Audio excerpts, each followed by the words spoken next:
It was 2 days before Christmas, and the engines were busy delivering passengers and goods from one side of the island to another. At this time of year, passenger trains are fuller than usual, and no coaches complained more than Annie and Clarabelle.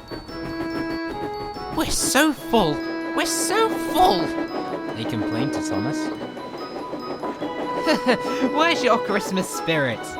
chuckled Thomas in reply. "At least we have a well-deserved rest to look forward to.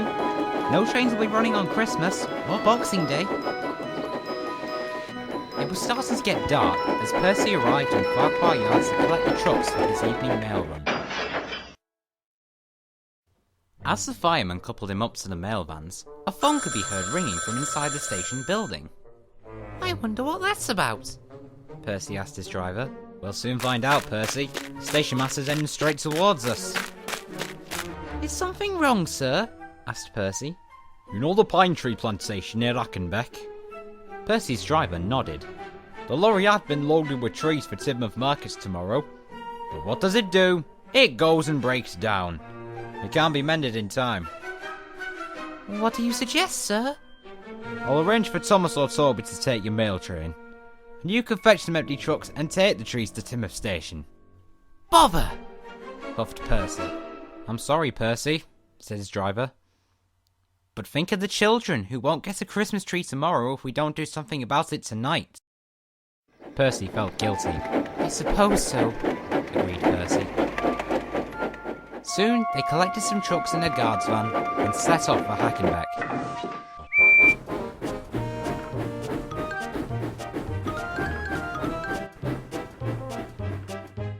It was now dark as Percy puffed dutifully along the branch line.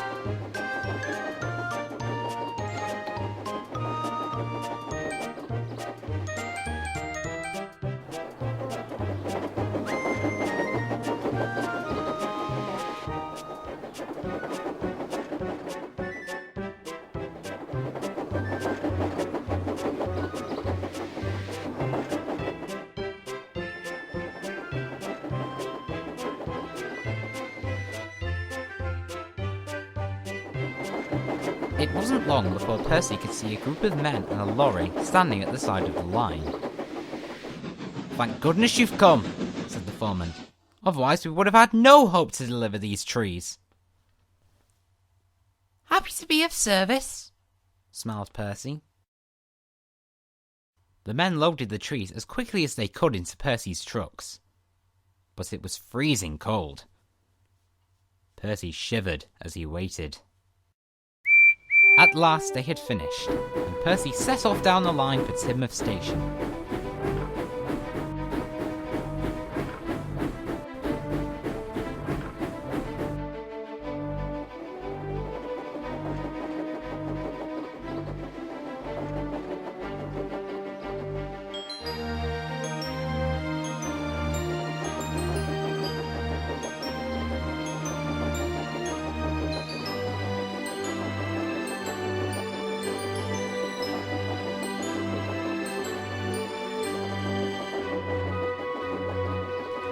The signals were clear as Percy puffed importantly through the junction. And it wasn't long after that before they reached the station.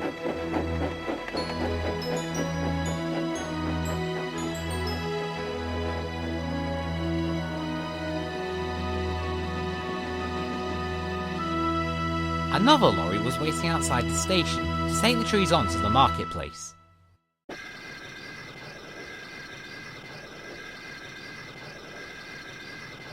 Percy smiled warmly as he watched the men load the trees into the back of the lorry. Just then, Toby puffed in with a mail train.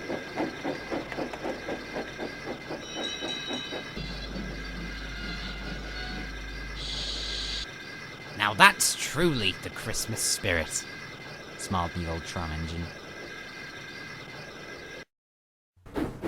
The next day was Christmas Eve, and the engines were busy with the last-minute Christmas rush.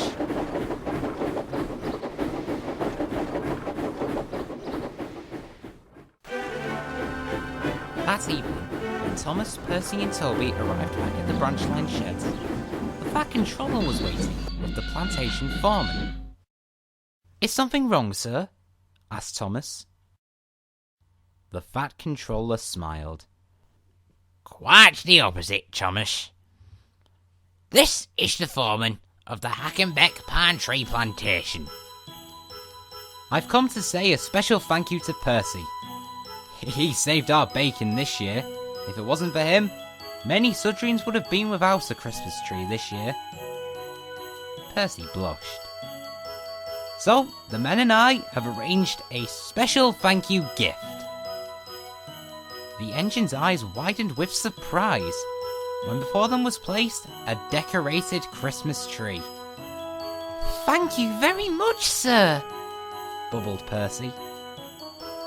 We at the Hackenbeck Plantation wish you and your friends a Merry Christmas and a Happy New Year.